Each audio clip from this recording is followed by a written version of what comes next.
Preparing for a security engineer at Akamai interview? You've reached Candy Mentor, and this video is for you. We'll walk through 20 key questions you're likely to face. For each question you'll see a sample answer followed by the key points to cover.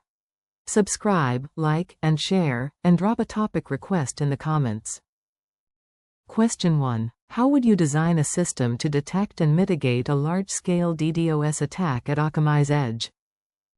I would detect anomalies close to the edge, using anycast distribution, flow telemetry, request rates, protocol statistics, and customer-specific baselines. Mitigation would combine ACLs, SYN protection, connection limits, behavioral rate limiting, and application layer rules. Suspicious traffic should be absorbed or challenged before reaching the origin. I would preserve legitimate traffic through adaptive thresholds and staged enforcement. Finally, I would provide visibility, rollback controls, and post-incident analysis, because availability and minimizing collateral blocking are equally important. While answering, cover volumetric, protocol, and application layer attacks, anycast distribution, traffic baselining, automated rate limiting, scrubbing, origin shielding, telemetry, false positives, and graceful customer failover. Question 2. Explain how TLS works and describe how you would troubleshoot a TLS handshake failure. TLS authenticates the server, negotiates cryptographic parameters, establishes shared keys, and then protects application data. I troubleshoot failures by identifying where the handshake stops: DNS or TCP, client hello and SNI, certificate validation, cipher compatibility, or origin authentication.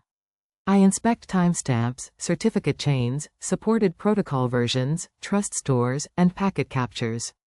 At an edge provider, I separately test client-to-edge and edge-to-origin connections, since each can fail independently and require different remediation.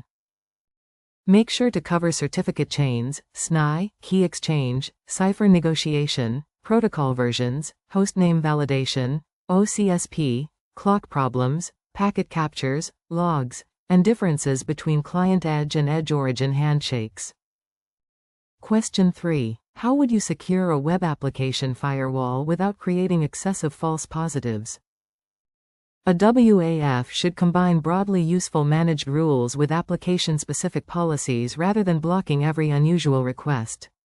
I would begin in detection mode, analyze legitimate traffic, identify high-confidence attack signatures, and create narrow exclusions based on parameter and endpoint context. Anomaly scoring helps combine weak indicators. I would stage changes, monitor false positives, and maintain rollback procedures. Virtual patching can protect vulnerable applications quickly, but engineering teams should still remediate the underlying defect. In your answer, discuss positive and negative security models, rule tuning, anomaly scoring, virtual patching, learning modes, exclusions, staged deployment, observability, and measuring precision, recall, and business impact. Question 4. What security risks arise from caching dynamic content, and how would you prevent data leakage? The primary risk is serving one user's personalized response to another user because the cache key omitted identity-related inputs. I would classify content carefully, bypass caching for authenticated or sensitive responses, honor safe cache control directives, and include relevant headers or cookies only when necessary. I would also defend against cache poisoning by validating host and query inputs. Automated tests should request the same URL under different identities and verify isolation, while purge controls must support rapid correction. Be sure to mention cache keys, headers, cookies, authorization, query parameters, cache control directives, cache poisoning, personalized responses, purge mechanisms, and tests for cross-user content exposure. Question 5. How would you investigate a suspected DNS hijacking or DNS cache poisoning incident? I would compare authoritative responses, registrar settings, DNS provider audit logs, resolver results, and passive DNS history across regions. I would verify whether the issue is delegation compromise, unauthorized record modification, or poisoned recursive caches. DNS SEC validation and signature status are important evidence. Containment might include securing registrar accounts, restoring known good records, lowering or respecting TTLs carefully, and contacting affected providers. I would preserve logs and establish the exact change timeline before declaring recovery. Focus on authoritative records, delegation, registrar access, DNSSEC validation, TTLs, resolver diversity, passive DNS, response comparison, domain ownership, and containment without disrupting legitimate traffic. Question 6. Describe a secure design for an API exposed through a global edge network. I would place a globally distributed edge layer in front of the API for TLS termination, DDoS resistance, schema checks, and course rate limiting, while preserving authenticated context to the origin. Tokens should be short-lived, scoped, and validated for issuer, audience, expiry, and signature. Sensitive service-to-service traffic can use MTLS. I would add ID impotency keys, replay protection, quotas, structured audit logs, and private origin connectivity. Authorization remains application-aware. The edge should not become its only enforcement point. Cover strong authentication, authorization, MTLS or signed tokens, schema validation, replay protection, rate limits, abuse detection, secret management, logging, regional controls, and secure origin connectivity. Question 7. What is the difference between authentication and authorization, and how would you apply both in a distributed platform? Authentication answers who or what is making a request. Authorization decides whether that identity may perform the requested action on a resource. In a distributed platform, I would authenticate users through a trusted identity provider and validate signed, short-lived tokens at each service boundary. Authorization should use least privilege, resource context, and roles or attributes rather than trust based on network location. Service identities need equivalent controls. Centralized policy management and detailed decisions logs improve consistency and investigation. In your answer, distinguish identity verification from permission decisions. Discuss federation, token validation, least privilege, RBAC, ABAC, service identities, token expiry, revocation, and auditability. Question 8. How would you implement rate limiting for customers with very different traffic patterns? I would choose token buckets because they allow controlled bursts while enforcing a sustainable average rate. Limits could apply by API key, account, IP, endpoint, or geographic region, with the most specific applicable policy winning. At global scale, counters require careful sharding, replication, and clock handling. Approximate methods may be acceptable for abuse controls. Responses should communicate limits through standard headers. I would isolate tenants, monitor legitimate rejection rates, and define explicit behavior when the limiter's state store is unavailable. Mention token bucket or leaky bucket algorithms, dimensions such as identity and IP, distributed counters, burst tolerance, fairness, headers, fail open versus fail closed behavior, and configuration isolation. Question 9. How do you protect secrets and cryptographic keys in production infrastructure?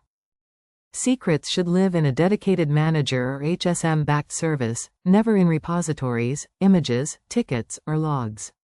Workloads receive narrowly scoped, short-lived credentials through workload identity, and access is audited. Keys require rotation, versioning, revocation, backup protection, and separation of duties. I would design applications to reload credentials safely without downtime and test emergency rotation. Encryption at rest protects stored material, but access policy, runtime exposure, and observability are equally important attack surfaces. Be sure to discuss centralized secret management, HSMs, encryption at rest and in transit, least privilege access, rotation, short-lived credentials, auditing, revocation, backup, and avoiding secrets in source code or logs. Question 10. Walk me through your response to a production security incident affecting customer traffic. I begin by confirming the signal, defining affected assets and customers, and assigning an incident commander. We preserve logs and telemetry while containing the threat through targeted rules, isolation, credential revocation, or traffic diversion. I communicate facts, impact, and next updates clearly to internal teams and customers when appropriate. After stabilization, we eradicate persistence, validate recovery, and monitor for recurrence. A blameless review should document the timeline, control gaps, measurable action items, and ownership. Cover triage, severity, containment, evidence preservation, communication, customer impact, rollback, eradication, recovery, decision ownership, incident timelines, and lessons learned without premature attribution. Question 11. What is Zero Trust, and how would you apply it to edge and origin infrastructure? Zero Trust means no user, device, service, or network location receives automatic trust. For edge and origin infrastructure, I would authenticate every service connection, use MTLS or workload identity, restrict origins to approved edge paths, and authorize requests by identity, resource, and context. Administrative access would require strong authentication, device posture, just-in-time privileges, and audited sessions. Segmentation limits blast radius, while continuous telemetry detects changes. The goal is reducing trust assumptions, not simply adding another gateway. Focus on continuous verification, explicit identity, least privilege, device and workload posture, segmentation, private origins, MTLS, policy enforcement points, telemetry, and avoiding implicit network trust. Question 12. How would you threat model a new edge security feature before launch? I would identify protected assets, users, services, data flows, trust boundaries, and administrative interfaces, then model realistic attacker capabilities. Stride helps expose spoofing, tampering, disclosure, denial of service, and privilege escalation. I would examine configuration abuse, tenant isolation, malformed inputs, dependency risk, and failure modes. Mitigations must have secure defaults, measurable tests, and operational controls. Before launch, security review should record residual risk, ownership, monitoring, rollback criteria, and conditions requiring re-evaluation. Mention assets, trust boundaries, entry points, abuse cases, stride or equivalent methods, attacker capabilities, supply chain risks, mitigations, secure defaults, testing, residual risk, and launch gates. Question 13. How would you detect and prevent SSRF in an application or security service?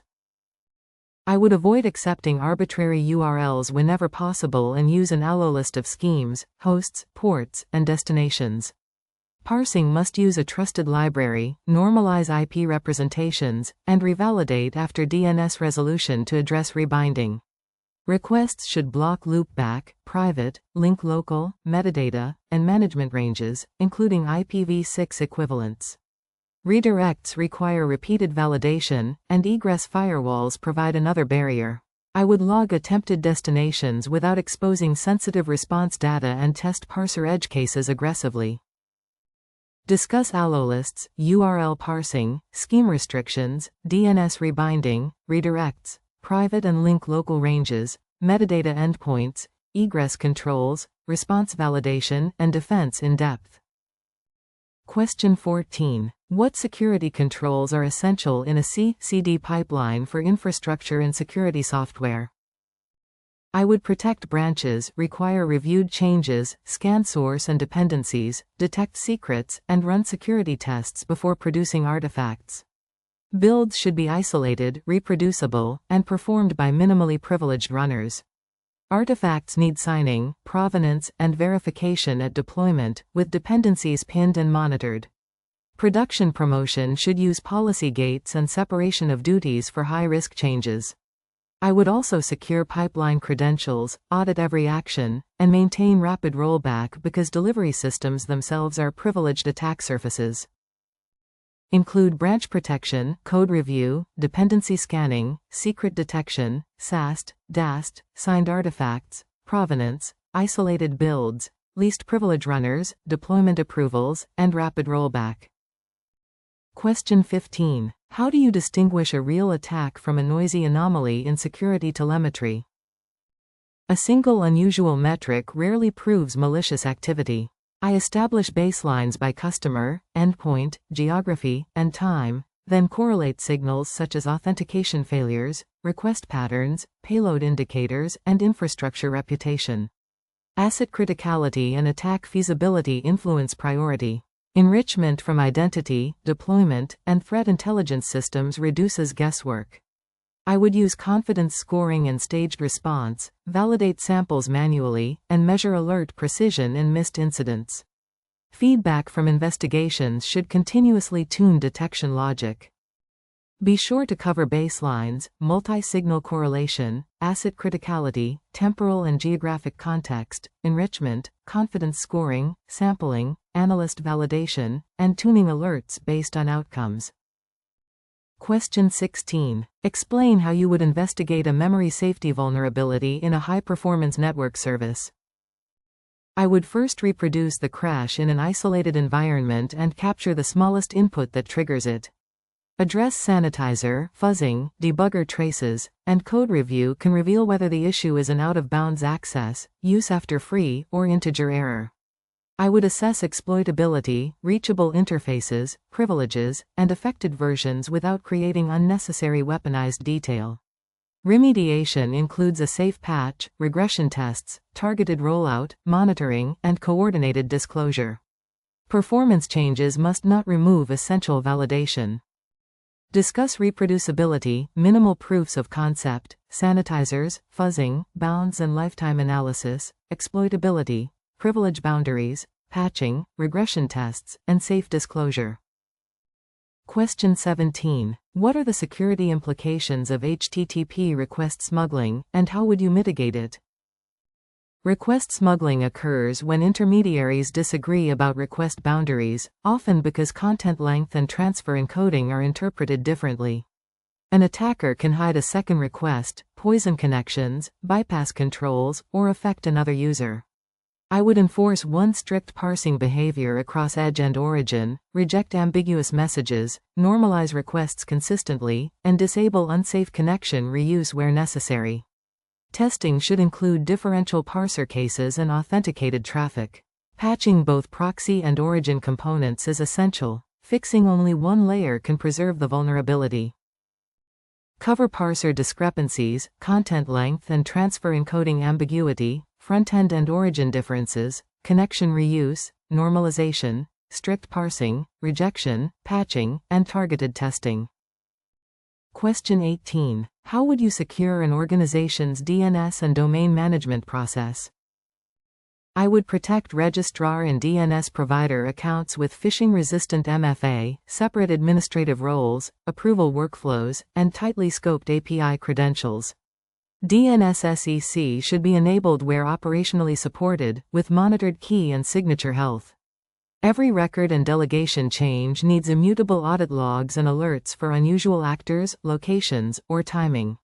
Recovery requires documented contacts, known good zone exports, and tested emergency procedures.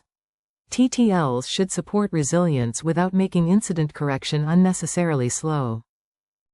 Mention registrar protection, MFA, role separation, change approval, DNS SEC, monitoring, secure APIs, emergency recovery, TTL planning, audit logs, and protection against unauthorized delegation changes. Question 19. How would you design tenant isolation for a multi-tenant security platform?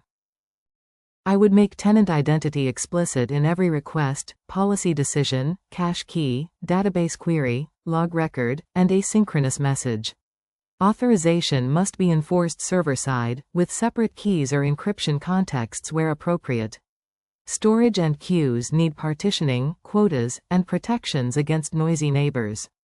Administrative tooling should require scoped access and produce auditable actions. I would test horizontal privilege escalation, cache confusion, race conditions, and malformed tenant identifiers continuously. Isolation should remain effective even when one tenant is compromised. Focus on tenant identity propagation, authorization boundaries, separate encryption keys, cache and storage partitioning, quotas, noisy neighbor controls, administrative access, testing, and breach containment. Question 20. Tell me about a security improvement you would prioritize at Akamai and how you would measure its success. I would prioritize a control that addresses a high-frequency, high-impact attack while improving customer visibility, such as adaptive API abuse detection at the edge. I would validate the threat model, establish baseline traffic, run in observation mode, and tune models with customer feedback before enforcement. Success means fewer successful attacks, lower origin load, stable latency, low false positive rates, and fast rollback capability. I would document residual risk and partner with product, operations, and support teams throughout the rollout. In your answer, connect risk reduction to edge-scale operations.